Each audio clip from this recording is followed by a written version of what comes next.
Frodo's Last Lesson by Father Stephen Freeman. Frodo failed.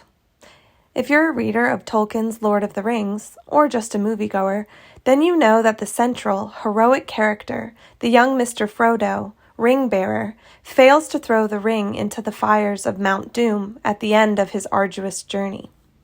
Everything he loved, his home, his friends, every scrap of goodness, depended on the ring being tossed into those fires, and, when it came down to it, he was unable to let it go. Fortunately for Middle-earth, the wraith-like, pitiable creature, Gollum, bit Frodo's finger off in order to have the ring again for his own, and accidentally slipped and fell into the fires, saving Middle-earth in the bargain. All of that drama resolved by an accident? It is genius.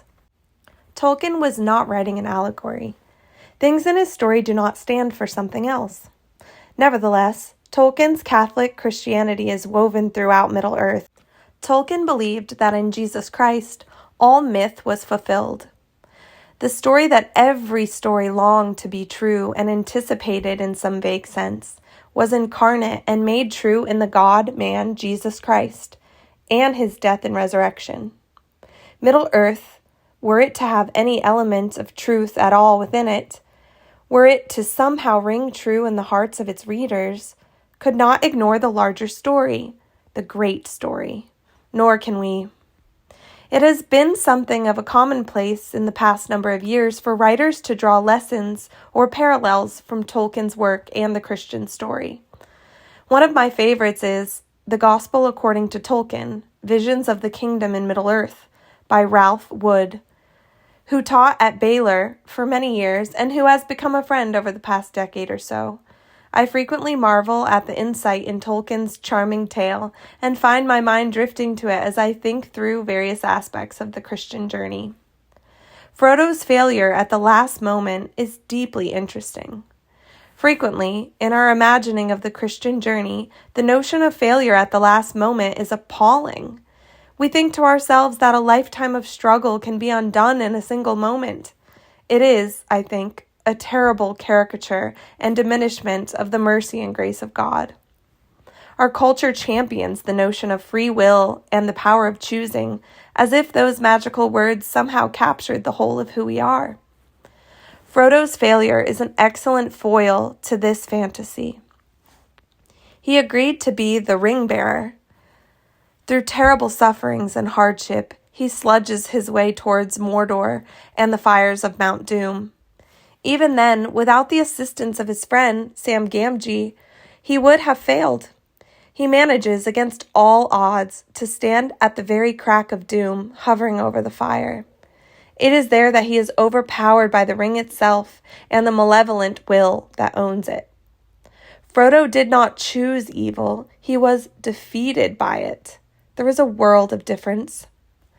The most astounding aspect of Frodo's tale is the simple fact that, when all was said and done, he was standing where he was supposed to be.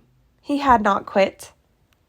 When we proclaim, as Christians, that we are saved by faith, we all too easily mistake this for the proclamation about what we think. The simple fact is that, from day to day, what we think about God might waver, some days bordering or even lapsing into unbelief. The same can be said of a marriage. We love our spouse, though there might well be days that we wish we weren't married. Faith and love are not words that indicate perfection or the lack of failure. Faith, in the biblical sense, is perhaps better translated as faithfulness. Much the same can be said of love within a marriage. In both cases, it matters that we do not quit. We cannot predict the future. The classical Western wedding vows acknowledge, for better or worse, for richer, for poorer, in sickness and in health. That is an honest take on life. The same is true of our life in Christ. Modernity has nurtured the myth of progress. Whether we're thinking of technology, our emotional well-being, or the spiritual life, we presume that general improvement is a sign of normalcy and that all things are doing well. This is odd. given the fact that aging inherently carries with it the gradual decline of health. Life is not a technological feat. It is unpredictable and surrounded by dangers. Nothing about this has changed over the course of human history. I have been an active, practicing Christian since around age 15. I have been in ordained ministry for over 43 years. Over that time, I have seen a host of Christians come and go. When I preside at the funeral of a believer, which I have done hundreds of times, I am always struck by the simple fact of completion. I have finished the race, St. Paul said in 2 Timothy 4:7. That is no mean feat. The most striking feature of the 12 apostles is their steadfastness. The Gospels are filled with reminders that they frequently misunderstood Christ. They argued with him. They tried to dissuade him from his most important work. They complained. They jock-eyed with each other for preferment and attention. Peter denied him. Only Judas despaired. Of the others, all but one died as martyrs. In Frodo's tale, the final victory accomplished by the destruction of the ring came about both by his long struggles, but ultimately by a hand unseen throughout the novels that seemed to be at work despite the plots of Sauron. In the scriptures, we are told, "Now Moses built an altar and called its name the Lord my refuge. For with a secret hand the Lord wars with Amalek from generation to generation." Exodus 17:16. The hand of God is often secret, unseen both by us and by those who oppose us. The mystery of the cross is easily the most prominent example of God's secret hand.